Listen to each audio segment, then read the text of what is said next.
করেই। আরজি কর। হ্যাঁ, আর্যিকর থেকে ও, বেরোবো। হ্যাঁ। তো আর বলো এবার। বলছি ওটা হয়েছে কি বলতো, ও 2টো অব্দি পেশেন্ট দেখেছে, ঠিক আছে। রাত্রি পেশেন্ট দুটো? রাত্রি 2টো, ঠিক আছে। আচ্ছা। 2টো অব্দি পেশেন্ট ডেকেছে, দেখে রুমে এসে অনলাইনে অর্ডার করে 4জন বন্ধু মিলে খেয়েছে, ডিনার হুম করেছে। হুম করে ও খুব টায়ার্ড ছিল, যেহেতু 36 ঘন্টা ডিউটি ছিল, হুম টায়ার্ড ছিল। ও কি করেছে, ওই সেমিনার রুমে গিয়ে হুম শুয়ে পড়েছে একটা রেড কালারের ব্ল্যাঙ্কেট ঢাকা দিয়ে। হুম কিন্তু তারপরে মানে সেমিনার রুমে এমনি কি তোমাদের ওরকম সেমিনার রুমে টুমে ঘুমানো হয়? মানে আমি যদিও কোনো আইডিয়া নেই, ওই জন্য জিজ্ঞেস করছি। না, এবার একটা রেসিডেন্টাল ডক্টর রুমস থাকেই, আচ্ছা। বুঝতে পেরেছিস, তারপরেও সেমিনার থাকে।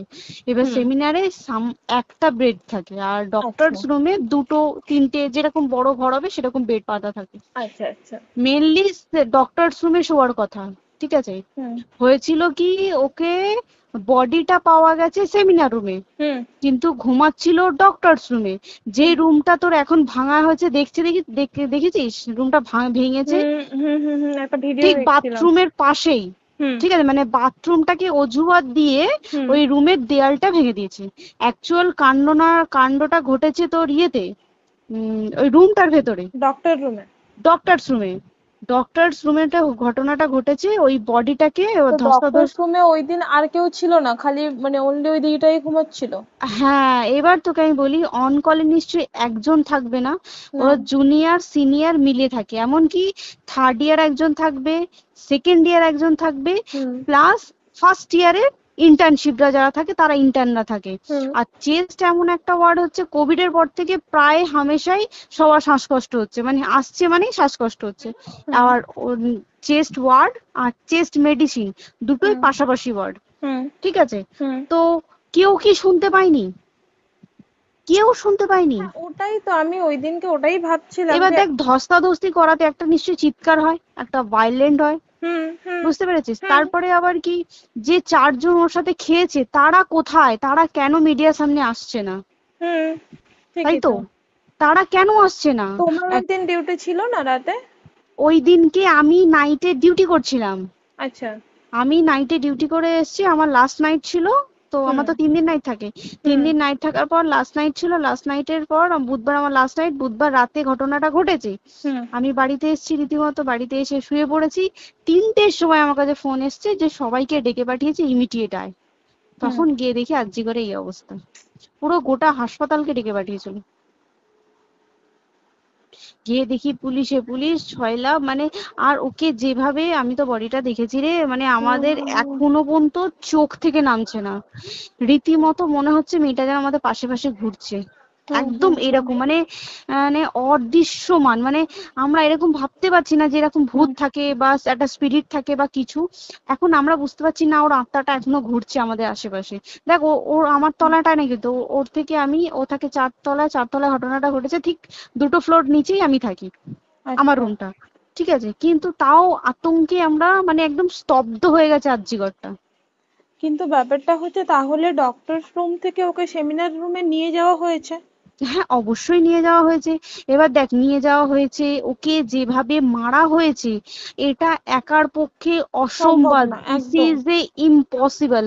পুরোপুরি গ্যাং রেপ, গ্যাং রেপ ছাড়া কোনো কিছু নয়। আর শুধুমাত্র রেপ নয়, রেপ হলো, করলো, ছেড়ে দিল, ঠিক আছে, ওকে রীতিমতো মার্ডার করেছে। মানে মানে হিসেব মতো যা বুঝছি মানে তোমার কথাতে, হ্যাঁ, ওটা হচ্ছে ওর ওই বন্ধু বান্ধবও মেবি ইয়েস, জড়িত। এক্স্যাক্টলি। হয় ওর বন্ধু বান্ধব কেউ, ঠিক আছে, মানে 4জনের মধ্যে কেউ, আইদার ওকে এমন কিছু করতে বলতে, দেখ বড় বড় কোম্পানিতেও তো এরকম হয়, মানে হুম হয় তুমি আমার সাথে কম্প্রোমাইজ হুম করো, হুম নয় তুমি হুম চাকরি হুম ছেড়ে চলে হুম যাও, হুম হুম হুম হয় তো। হুম হুম এ- এখানেও সেরকম কিছু একটা হয়েছে, যাকে যে ক্রাইম করেছে সেও কিন্তু নর্মাল ডক্টর নয়, কিন্তু সেও একটা ভালো পোস্টে র্যাঙ্ক করছে, বুঝতে পেরেছিস, তবেই কিন্তু পুরো ব্যাপারটাকে হসপিটাল চেপে যেতে চাইছে, পুরো ব্যাপারটাকে। তাহলে এই সিভিক যে, ও কোথা থেকে আসছে? এবার তোকে আমি বলি ওটা কোথা থেকে আসছে। আমাদের প্রিন্সিপাল চেঞ্জ হয়ে গেছে, ডেপুটি সুপার চেঞ্জ হুম হয়ে গেছে, তারপরে আমাদের ওই অ্যাসিস্ট্যান্ট সুপার চেঞ্জ, সব চেঞ্জ হয়ে গেছে। হুম তারপরে যে ওয়ার্ডের ডাক্তাররা ছিল, সিস্টাররা ছিল, ওয়ার্ড বয়রা ছিল, মাসিরা ছিল, সবাইকে ডেকে এখন হুম সাসপেন্ড করা হয়েছে। হুম তারা কোথাও যেতে পারবে না, রোজ গিয়ে কোর্টে গিয়ে দেখা করছে। আজকেও কোর্টে গেছিল সবাই। হুম তারপরে উম, তারপরে তোমার তোর এগুলো হলো, তারপরে তোর কি বলে, আরে বল না, ওই সিবিআই এটা হয়েছে কি, মানে ও সেই সঞ্জয় রায় যে ধরা পড়েছে, হুম অ্যাকচুয়াল কিন্তু ও নেই, হুম ঠিক আছে? ওর এতটা ক্ষমতাই হয় না। ও অত রাত্রে কি করতে যাবে? হুম ও অত রাত্রে ওখানে কি করতে যাবে?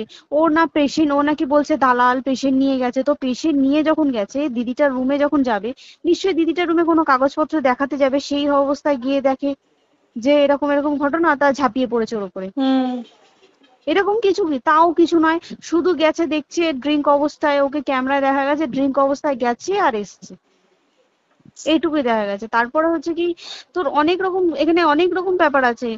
যে দিনকে ঘটনাটা ঘটে, তার ঠিক দুদিন পরে ওই সেমিনার বাথরুমের অজুহাত দিয়ে ডক্টর যে রুমের হুম দেওয়ালটা আছে, ওই হুম দেওয়ালটা ভেঙে দিয়েছে।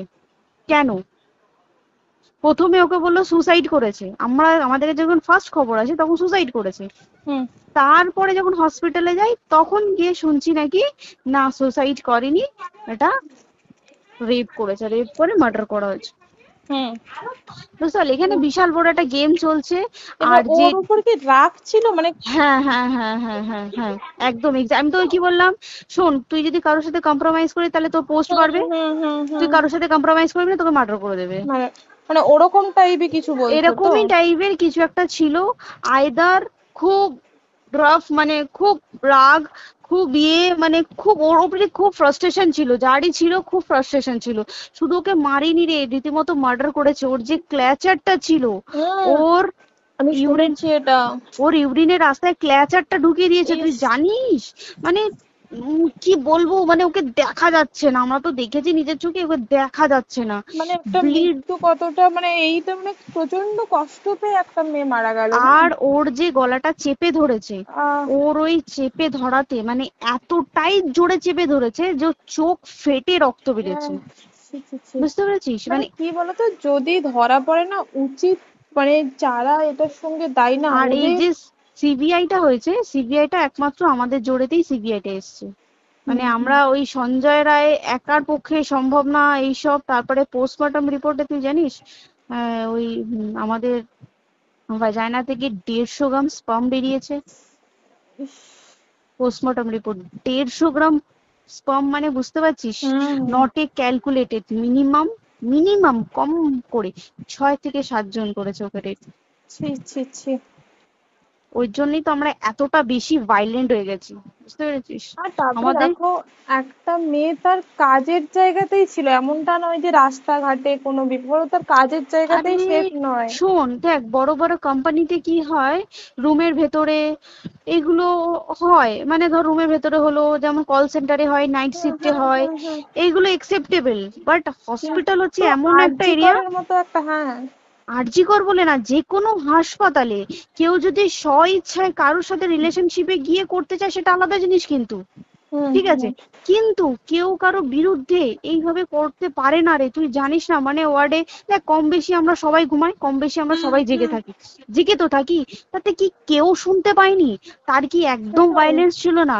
যদি কেউ না শুনতে পারে, তাহলে ওর খাবারে কেউ কিছু মিশিয়েছিল, হুম তাই কি না? হুম হুম সেটাও পোস্টমর্টম রিপোর্টে মানে লিক করছে না, যে কেন খাবার খাবার ও তো খাবারটা খেয়েছিল, সেটা তো নিশ্চয়ই পেটেই ছিল, পেট থেকে তো হুম বমি করে বের করে দেন, সেটা হুম তো ফরেনসিক রিপোর্টে কিছু বলবে। হুম আর তুই জানিস না, দেনার দেন মানে, ধর পোস্টমর্টম রিপোর্ট আসতে 3 দিন সময় লাগে।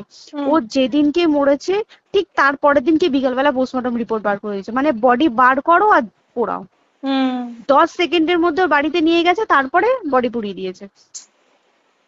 মানে কি বলবো, হসপিটাল, মমতা ব্যানার্জি, সবাই মানে তৃণমূল প্রত্যেক সবাই হুম এটাকে পুরোটাই কেসটাকে চাপা দিতে চাইছে, পুরোটা পুরোটা। তবে তুই ভাব, যে মানুষটাকে এত ক্ষতবিক্ষত ভাবে মেরেছে, তাকে অভিষেক ব্যানার রেপ কি কলকাতায় প্রথম হলো? নয়, হুম বিভিন্ন জায়গায় বিভিন্ন ভাবে রেপ হয়েছে। হুম। ধরা পড়েছে, ফাঁসি হ্যাঁ। হয়েছে কি হুম। জেল হয়েছে, হুম। অভিষেক বন্দ্যোপাধ্যায় কেন বললো জাস্ট ইট তোর কি বলে এনকাউন্টার করতে? মানে কি সঞ্জয়কে যদি এনকাউন্টার করে পুরো কেসটা চাপা পড়ে পুরো যাবে, কেসটা চাপা পড়ে যাবে একদম। স্টুডেন্টরা ঠান্ডা হয়ে যাবে, হুম। হুম। আর আমরা সেটা মানবো না, আমরা সেটা হতেই দেব না। তাতে যদি চাকরি মানে আরজিকরটাকে সিল করতে হয় তাতেও আমরা রাজি আছি, সিল করে দেওয়া হোক আরজিকর, সিল করে দেবে মনে হচ্ছে যদি ঠিকঠাক ভাবে। এবার ওই জন্য আমাদের দাবিতে সিবিআই এসছে। এবার তুই একটা কথা বল, যখন দেখতে পাচ্ছে মমতা ব্যানার্জি যে কলকাতা পুলিশ আমাদের জন্য কিছু করতে পারছে না, আমরা কিছু মানতে পারছি না, 7 দিন ধরে বার করতে পারছে না, হুম। তাহলে সেটা 2-3 দিনের মধ্যে কেন হ্যান্ড ওভার করে দিল না? হুম। তাই তো। তাই কি না? তারপরে দেখ পিডব্লিউডি ওটা লো পোস্টের মানুষ, মানে যারা ভাঙচুর করে, মানে সিমেন্টের যারা কাজ করে তাদেরকে হুম। পিডব্লিউডি বলে। হুম। এবার পিডব্লিউডির নিশ্চয়ই হায়ার অথরিটি থেকে অর্ডার এসছে তবেই ওরা গিয়ে ভেঙেছে, ওরা হুম। নিশ্চয়ই পাগল নয় দুম করে গিয়ে কোনো গভর্নমেন্ট প্রপার্টি ভেঙে দেবে। হুম। অর্ডারটা কে পাস করলো যে এখনই চেস্ট ওয়ার্ডটাকে ভাঙতে হলো? সিবিআই আসা পর্যন্ত অপেক্ষা করতে পারতো। কারণ আজকে অত বড় বিক্ষোভ হবার কারণ কি হচ্ছে, একটাই কারণ যে মেয়েটি মারা গেছে ঠিক আছে, কিন্তু তাকে এত বেশি মলেস্ট করে, এত বেশি রেপ করে বা বেশি ওকে মেরেছে, তার কি কোনো প্রতিবাদ নেই? তুই কোথায় সেফ পাবি তুই আমাকে বল? তুই ধর চাকরি ছেড়ে আজকের সরকারি চাকরি ছেড়ে তুই প্রাইভেটে যাই, প্রাইভেটেও তো তাই একই কোথাও না, অবস্থা, একদম একদম। প্রাইভেটেও একই অবস্থা। তুই কোনো চায়ের দোকান খুলে বসবি, অনার্সশিপে তুই বসলেও তাও এসে তো হাজার ছেলেরা থাকে, হুম। হাজার ছেলেরা টিজ করে, তুই কোথায় কি করবি? তাহলে আমাদের সেফটি কোথায়? আমাদের মুখ্যমন্ত্রী মমতা ব্যানার্জি সে একটা লেডি হয়ে তাহলে আমাদের কি সেফটি দিয়েছে? আমাদের কি লক্ষ্মী ভান্ডার দিলে this is a problem solve? পুরো মাসের আমাদের কি সব খরচা চলে যায় লক্ষ্মী ভান্ডারে? জানি না, আই ডোন্ট নো, মানে আমরা প্রচুর ক্ষেপে আছি, প্রচুর, মানে এর বিচার না চাওয়া পর্যন্ত তা তুই ঠিকই তো। ভেবে চল কি এটা সলভ হবে না। আমরা মানে বিচার আমি নিয়ে আমি কথা বলবো। 2 দিন ধরেই ভাবছিলাম তোমাকে ফোন করবো, কিন্তু মানে এটা ওটাতে হয়ে উঠছে না।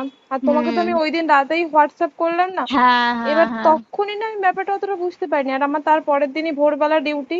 তা হ্যাঁ, আমি খুব তারপর সাবধানে থাকিস তুই, আর খুব বলো না, সাবধানে না না। থাকিস।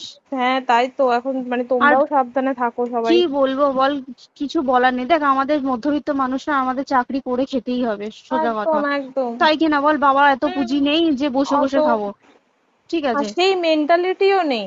পুঁজি হ্যাঁ যদিও থাকে, মেন্টালিটিও নেই হ্যাঁ যে এবার বাবার তুই, পুঁজিতে খাবে। এবার একটা কথা তুই বল, চাকরিটা কোথায় গিয়ে করবো তুই একটা বল? কোন সেটাই। স্টেটে গিয়ে চাকরি করবো তুই আমাকে বল?